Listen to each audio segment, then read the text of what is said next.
Les autorités haïtiennes ont décrété l'alerte rouge sur tout le pays à l'occasion du passage de l'ouragan Irène à proximité des côtes de l'île d'Hispaniola. Le directeur du Centre national de météorologie, Ronald Semelfort, affirme que les fortes averses accompagnant l'ouragan provoqueront des inondations sur plusieurs départements. C'est un système qui a une large portée. On a toujours commencé à sentir le premier effet bien avant, depuis jeudi pour aller jusqu'à demain. Niveau d'alerte, il par rapport à des conditions de tempête tropicale pour la majorité des départements dans le pays. Ça veut dire que n'importe qui point dans le pays est capable de recevoir des coups de vent qui ont force tempête. Un coup de vent tant pour 100 km/h, 65 km/h, etc. Mais coup de vent ça yo commencé plus ou moins dangereux pour des petites constructions qui même ont allure plus ou moins solide. Donc c'est pour ça que le secrétariat a demandé et tout le monde qui habite dans une zone qui est très sensible ou bien dans un abri qui est très sensible à coup de vent, force vent ça et bien pour prendre toutes précautions. Apparemment l'Assemblée c'est plus département nord qui est plus concerné par menace de la pluie, par menace de vent et département nord, nord-est, nord-ouest, département et un peu département Artibonite centre, mais non pas qu'à négliger l'ouest ni même le grand sud parce que quand même mouvement rotationnel go masse la pluie ça go masse nuage ça yo pourra finir par rentrer cellules ça yo pourra rentrer quand même en contact avec quelques chaînes de montagne soit par dans la République dominicaine ou bien la Caïnou. Donc à partir de là on va comprendre comment il a réagi qui côté est capable atterrir à certains points sous côte nord depuis sous niveau frontière là pour arriver jusqu'à Mol Saint-Nicolas. Il est capable de tout gain possibilité pour recevoir des forces vent de catégorie ouragan 1. Donc c'est en pile précaution pour moun dans nord-est, moun dans nord, moun dans nord-ouest. Prend en pile précaution soit par rapport à gros vent, soit par rapport à la pluie, qui peut provoquer gros inondation, glissement de terrain, déboulement de terre. Donc alerte là, il est toujours Kembe. Il est toujours Kembe, même si nous dit c'est le Grand Nord, c'est Artibonite, c'est centre et un peu l'ouest, mais le Grand Sud il concerne tout. Donc c'est pour vigilance ça, il Kembe sous presque tout territoire pays d'Haïti. Pour sa part, la directrice de la protection civile, Alta Jean-Baptiste, affirme que les Haïtiens doivent être vigilants au risque d'inondation et d'éboulement, précise le CNM qui prédit quelques 200 mm de pluie au cours des prochaines 24 heures. Les informations que nous entendons là, yo toutes ces prévisions que oui. Yo capable de changer d'un moment à l'autre. Yo capable de changer, yo capable plus bon pour nous, comme ça tout, li ka plus mal pour nous. Et c'est ça que fait, nous-mêmes, qui ça pour nous faire, c'est prendre précaution, suivre radio, prendre information pour nous connaître qui gens pour nous aligner nous. Si le bon pour nous, si il y a un changement qui est positif pour nous, la permettre que rapidement nous vaquer à l'occupation pas nous. Mais s'il n'est pas bon tout, la permettre que nous ayons plus de réflexes qui pour permettre que nous abriter nous puis bien. Donc c'est ça que fait toute équipe ça yo là, y a fait analyse situation d'heure en heure. N'a rappelé pont depuis qu'on y a piga moun campé sous pont, machine yo pinga jambé de l'eau que nous ouais qui déjà commencé en couille. Ça veut dire l'arrivée en couille. Éviter pour nous pas jambé.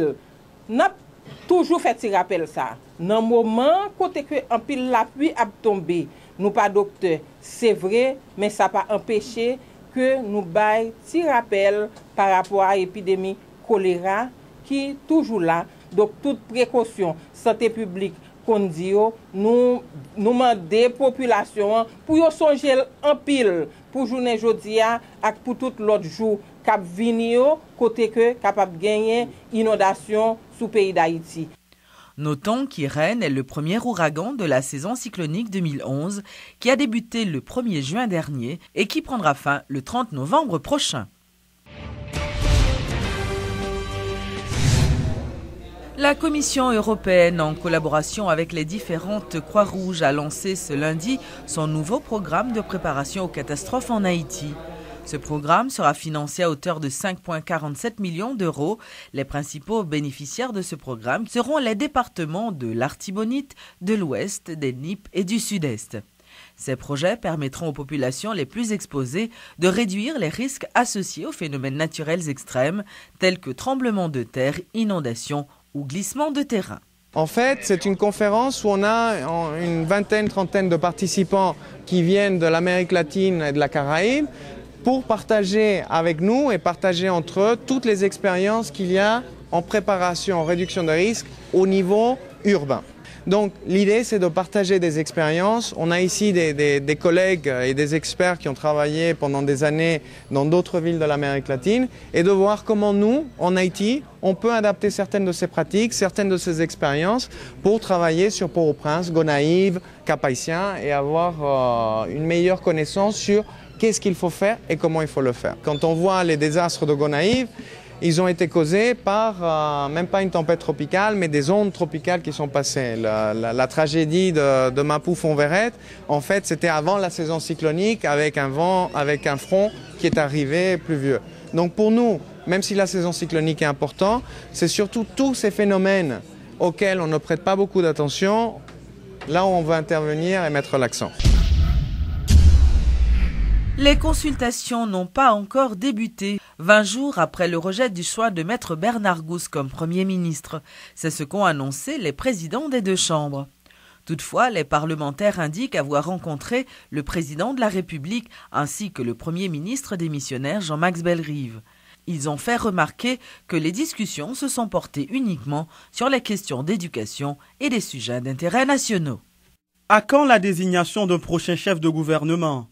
C'est la question que plus d'un se pose, plus de 20 jours depuis le rejet du choix de Maître Bernard Gousse par le Sénat au poste de Premier ministre. Certes, une rencontre s'est tenue vendredi dernier entre le président Martelly et les présidents des deux chambres, mais était loin d'être une consultation formelle autour du choix d'un prochain Premier ministre, comme prévu par la Constitution. Rudolf Voisil est le président du Sénat. Il y a une rencontre côté que nous avons discuté sur plusieurs sujets d'intérêt national. Nous avons discuté sur l'affaire d'éducation. Nous discuter sur l'affaire autorité de l'État, nous discuter sur le profil que nous avons recherché pour un Premier ministre. Et bien que nous sommes rentrés à faire Premier ministre tout au début, avant même la rencontre, dans le cadre général, parce que s'il s'agissait d'une consultation, le Premier ministre n'a pas de là. Donc ce n'est pas une consultation, ce sont des sujets d'intérêt national que nous avons brassé l'idée sur. Là, quand le président a dit qu'il a proposé des noms, moi-même, je dis président de la République, la Constitution a dit que le président choisit son Premier ministre. Donc, là que il y a un Premier ministre, moi-même, le président de la Chambre des députés, pour nous étudier les possibilités, pour nous garder ensemble avec les configurations politiques au niveau de Chambre, qui va permettre au Premier ministre à ratifier parce qu'il y a célérité dans l'urgence. Brandissant la Constitution en son article 137, le président de la Chambre basse, le député Sorel Jacinthe, dit n'attendre du chef de l'État qu'un seul nom, et non une liste de premiers ministrables, comme a été le cas lors de son précédent choix. On a parlé dans quel cadre que nous sommes capables d'entamer dialogue là et consultation avant même nous entrer sous profil et le choix d'un Premier ministre. Donc c'est dans ce sens que nous avons parlé. Bon, le Premier ministre dans tout et le président il parlait de toutes les préoccupations que l'habitué parler et comment nous sommes capables d'ajuster.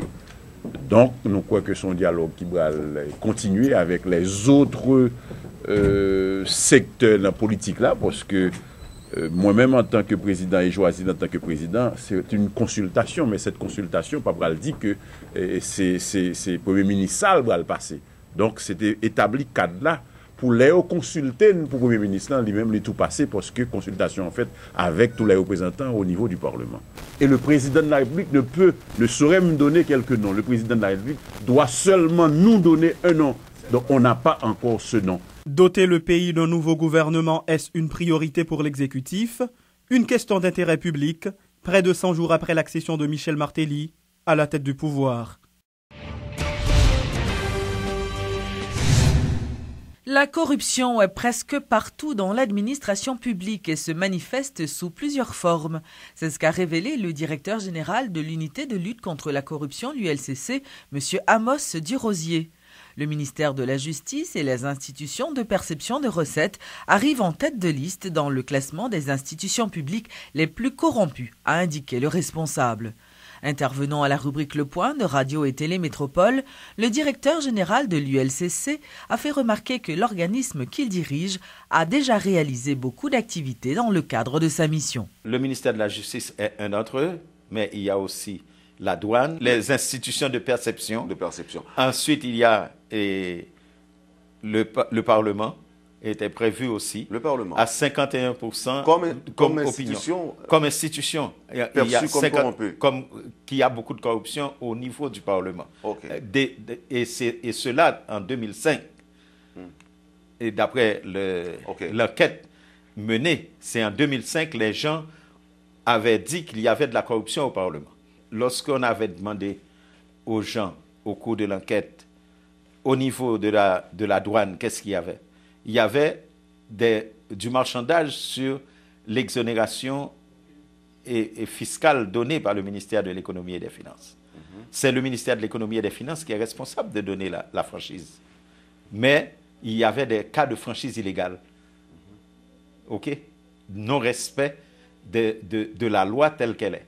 Maintenant, il y a des efforts, si vous entendez, la douane fait des efforts de publicité pour dire que attention, pas venir négocier rien avec employé la douane. Dans le ministère de la Justice, les gens disent que les juges vendent les procès. On reçoit même des dénonciations de cas civils, des gens qui ont des problèmes de terre, et surtout dans les conflits terriens. Et ils disent que les juges reçoivent de l'argent en bas pour couler les droits de propriété des autres. Mais malheureusement, le Conseil supérieur de la magistrature n'est pas encore mis en place. Mais aussitôt que le Conseil supérieur de la magistrature sera mis en place, lorsqu'on va recevoir de telles dénonciations, on va acheminer ces dénonciations au Conseil supérieur de la magistrature pour les suites que de droit.